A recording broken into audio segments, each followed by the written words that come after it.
So you've got some beautiful spring greens growing, but now you want to know, how do I harvest them to get the most production out of them, to get the most food out of them? Should I just take these lettuce heads and pull out the whole head all at one time? Well, let's get into that. If we were on a larger farm, we might just grow these lettuce heads and harvest them all at once they're full size. But in smaller gardens, I think it makes sense to do what's called leaf harvesting. And we do this on larger farms as well, like with large kale plants like this, that are spaced out so that they can get bigger and mature and they'll be in the ground for a longer period of time. We'll just pick off the outer leaves, the bigger outer leaves that are coming lower down in the stem. These are the growth points at the top, so the new growth is always at the top. So, and you can do that with a lot of these. Even these lettuces, you can leaf harvest off of, and then the new growth will keep regenerating, and you can have those plants in the ground a bit longer and get more food out of them.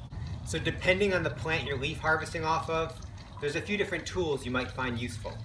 Sometimes scissors work best. Sometimes a harvest knife works best, and other times the best tool is your hands. So let's get into this lettuce. So to leaf harvest the lettuce, sometimes you can just get under there with your hands and carefully break off these outer, larger leaves.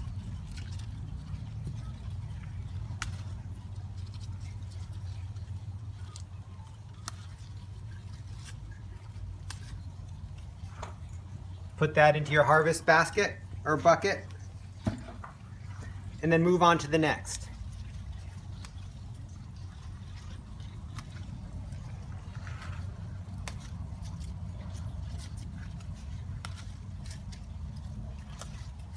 Come on in here and have a close look.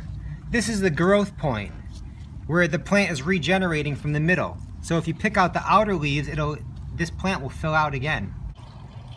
All right, now these beautiful lettuce greens are ready to be washed and go home to the kitchen to make a delicious salad or go into my favorite tempeh LT. You ever had a TLT, tempeh LT? Now I've got a nice little bed of kale here. Some dinosaur kale and some green curly kale. I've got some dandelion greens behind me with some cilantro and dill. So let's harvest some of those. We'll see some techniques. Now it's usually the same rule, harvesting the larger outer leaves. So for example, on this kale plant, you can see the new growth coming from the top of the plant there, because if you think of the top of the plant as the top of the main stem, and the old growth is these leaves down here, which are actually end up being the bigger outer leaves. So these I'm going to carefully break off.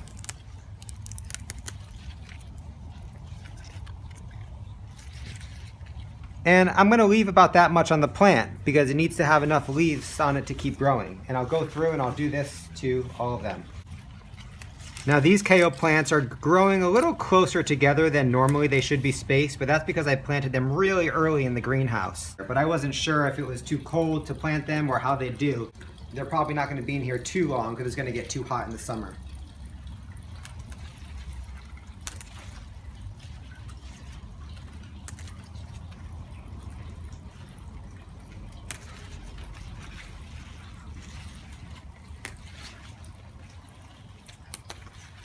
Another great thing is that these plants actually like to be harvested, and it's like pruning them, and the more you prune them, the more you harvest them, the more it will stimulate the plant and encourage it to grow more leaves. You don't want to over harvest the plants, but you do want to make sure you continually harvest them to encourage that new growth. Some people might have a tendency to say, oh, well, I only want to eat this part, so I'm going to cut it right there and leave that part of the stem. Well, this part of the stem is not going to grow any more food. All this is going to do now is it's going to take energy away from the rest of the plant, but eventually this is just going to die and break off anyway. You want to make sure you take off the whole stem with the leaf. So I can't tell you how impressed I am with these dandelion greens. We planted them with some of you students in the fall, and we slowly harvested off of them in the winter. And then ever since the weather started getting a little warmer, they've just been growing so much, and we've been harvesting so many greens off of these, leaf harvesting, and they just keep regenerating and growing back. They're a very bitter green, but when you mix it in with the salad, you don't notice the bitterness. And that bitterness, it's actually a sign of all of the nutrition. These are so nutrient dense that they're really great to incorporate into your diet. And so I've been really enjoying putting these in salads and also sometimes in soups and stir fries as well. but eating them raw in salads, I know I'm just pumping my body with all sorts of awesome vitamins. So we're gonna leaf harvest the outer larger leaves in a similar fashion.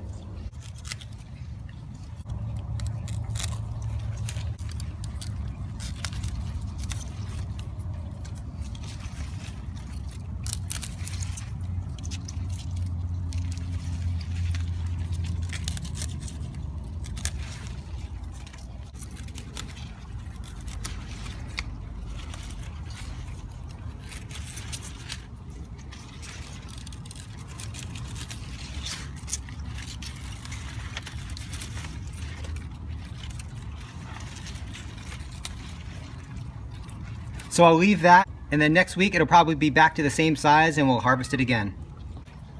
So beautiful, I love it.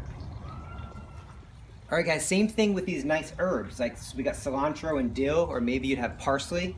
They're a bit smaller and more delicate, but it's the same idea, harvesting these larger outer leaves and paying attention to where the growth point is. So come on in close.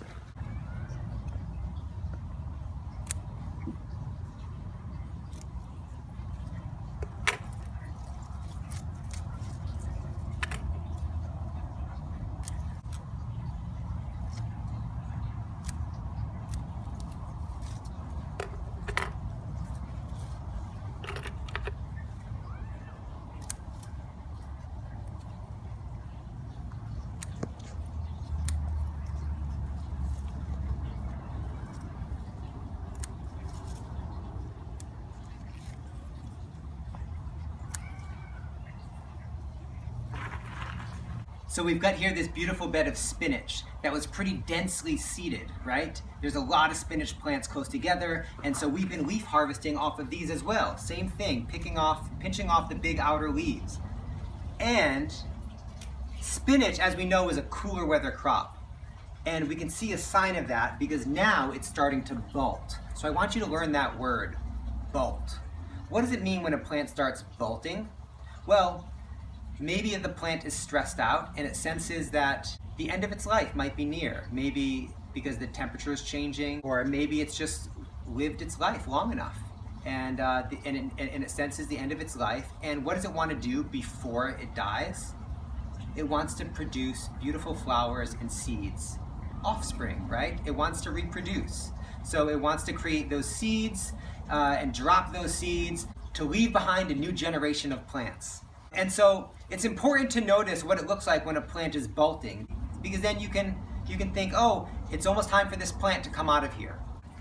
So when a plant is healthy and young and vibrant and it's still producing a lot of green leaves that we want to harvest and eat, the plant is more compact, kind of like this one down here. You can see the stems are still coming from low down on the plant. There's not a big central stem there. There's just a lot of foliage. But look at this one over here. You can see it's created this big long central stem, and now there's big spaces from one leaf to the next. And what's happening on the top there? It's starting to produce a little flower. So that's what bolting looks like. When most plants start to bolt, suddenly it'll stop putting its energy into producing leaves, and it'll put all of its energy into producing a stem that shoots straight up towards the sun. It's like chasing the light, and it wants to create this beautiful flower and drop its seeds before it dies. So we know that this plant isn't going to produce much more leaves for us to harvest. So then we have an option. We can say, well, either I can pull this plant out right now to get this bed ready for a new summer crop, which is what will happen soon here, but maybe you want to experiment with saving some seeds. And so if you have an heirloom variety of seed that's not a hybrid, you can save the seeds and you can let maybe 1 or 2 plants flower and go to seed, and you can see that whole life cycle, and then you can save those seeds once those seeds dry out and mature, and then maybe plant some more spinach in the fall or next spring. So here's some pak choys, another example of some plants that have bolted.